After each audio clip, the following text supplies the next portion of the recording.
সময় যায়, বেলা ফুরোয়।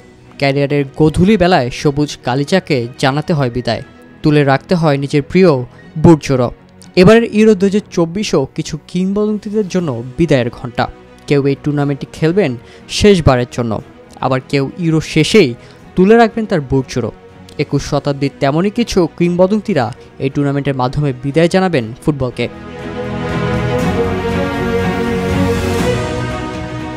ইউরো 2024কে বলা হচ্ছে কিংবদন্তি মিডফিল্ডার টনি ক্রুসের one last dance.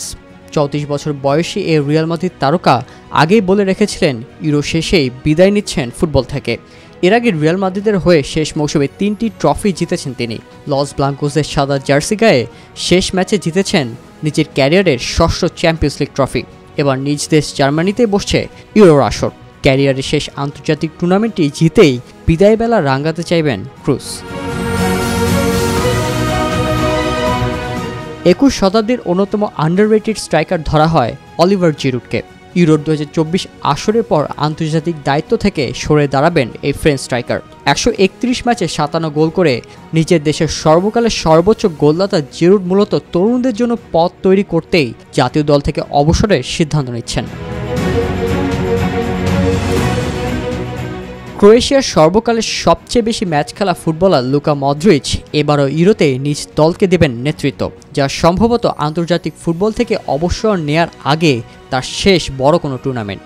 Club Real মাদ্রিদের সাথে নতুন চুক্তিতে গেলেও নিজ দেশ ক্রোয়েশিয়ার হয়ে ইউরোই হতে চলেছে তার সবশেষ টুর্নামেন্ট।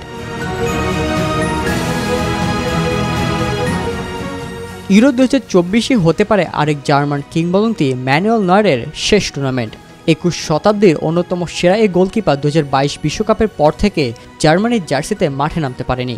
বয়সের ভার ও চোটের কারণে জাতীয় দল থেকে বাহিরে থাকতে হয় তাকে। ধারণা করা যাচ্ছে এটি হতে পারে নয়রের শেষ ইউরো। সময় ফুরিয়ে এসেছে বিশ্বসেরা ফুটবলার ক্রিশ্চিয়ানো রোনালদোরও।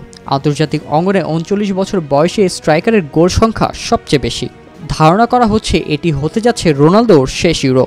আগামী 2028 আসরে অংশগ্রহণ করলে তার বয়স হবে 43।